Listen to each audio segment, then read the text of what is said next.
जो देवताओं की पूजा करता है वो है हिंदू।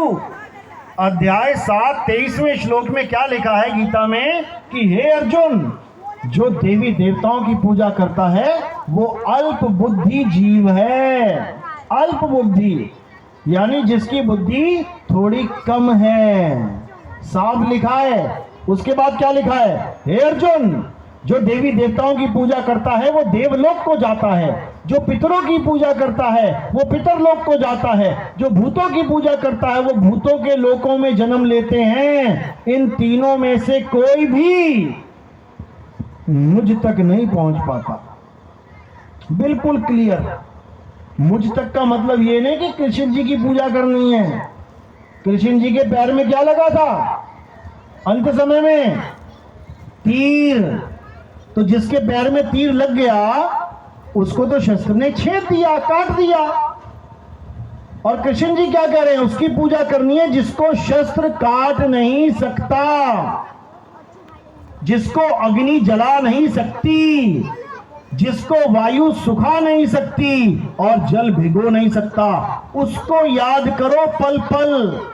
जो कट जाए या बदल जाए या जन्म और मर जाए उसको याद करने की जरूरत नहीं है।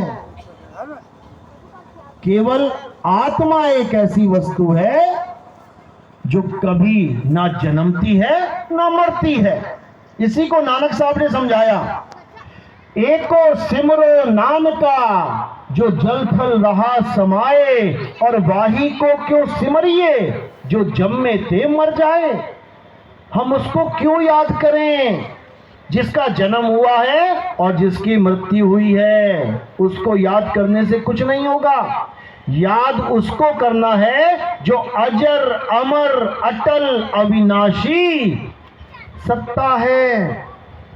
वो आत्मा ही सनातन है। अध्याय 2 24वां श्लोक पढ़ो।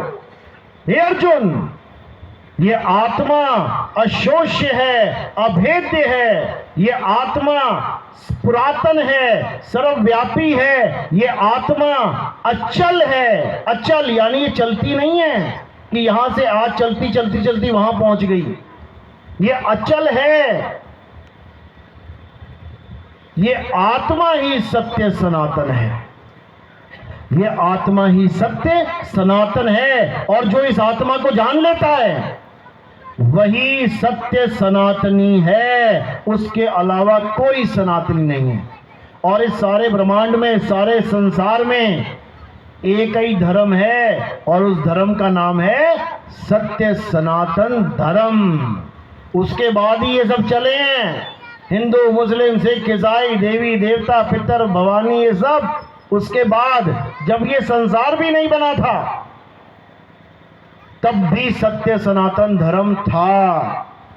ये संसार खत्म हो जाएगा तब भी सत्य सनातन धर्म सदा रहेगा, क्योंकि आत्मा ही सत्य सनातन है। सारा संसार खत्म हो जाए तब भी आत्मा कभी नहीं खत्म हो सकती, मरती नहीं है कभी।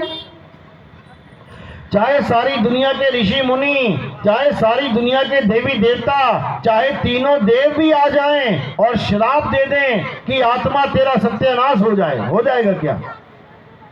हे आत्मा तू मर जा। ब्रह्मा विष्णु महेश भी आके श्राप दे दें, हे आत्मा तू मर जा, वो तब भी नहीं मरेगी।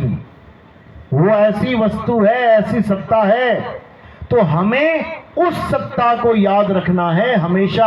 और वो आत्मज्ञान कौन देता है? हमें गुरु देता है। कबीर साहब क्या बता रहे हैं?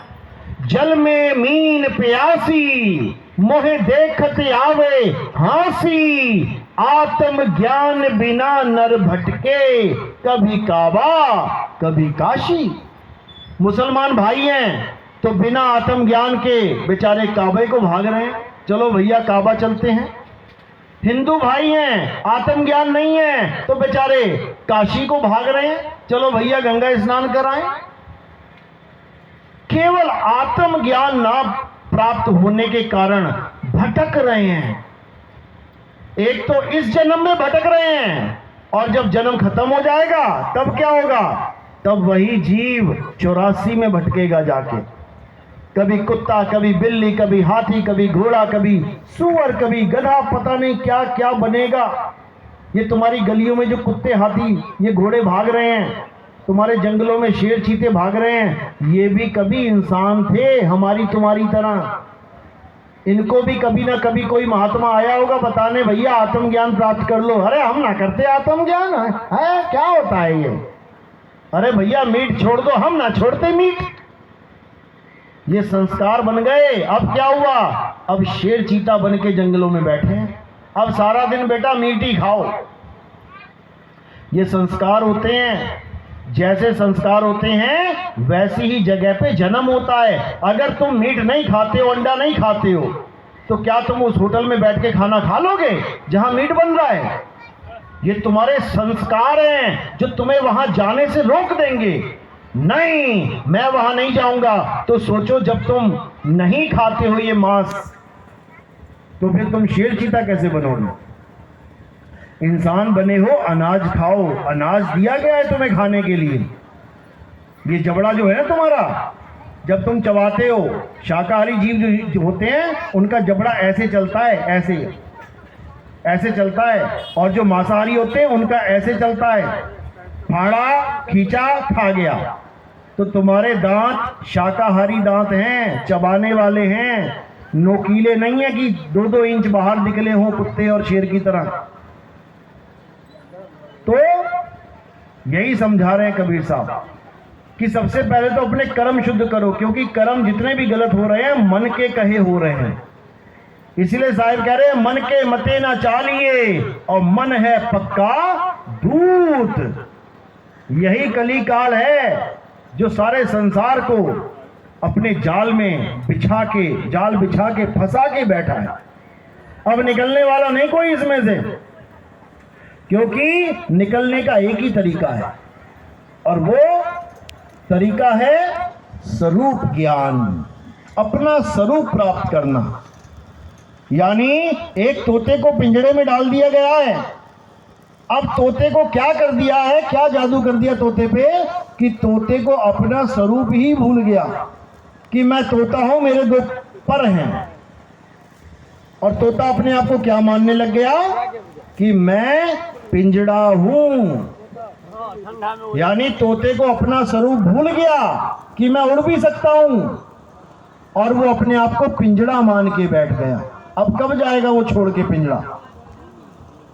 चाहे दरवाजा भी खोल दोगे ना तब भी ना जाएगा, क्योंकि उसने पिंजड़े को अपना रूप मान लिया, उससे प्रेम कर लिया है।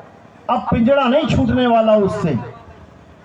वो तोता कहाँ है? देखा कभी ऐसा तोता? कहाँ है वो तोता? ये तोते ही बैठे हैं सारे।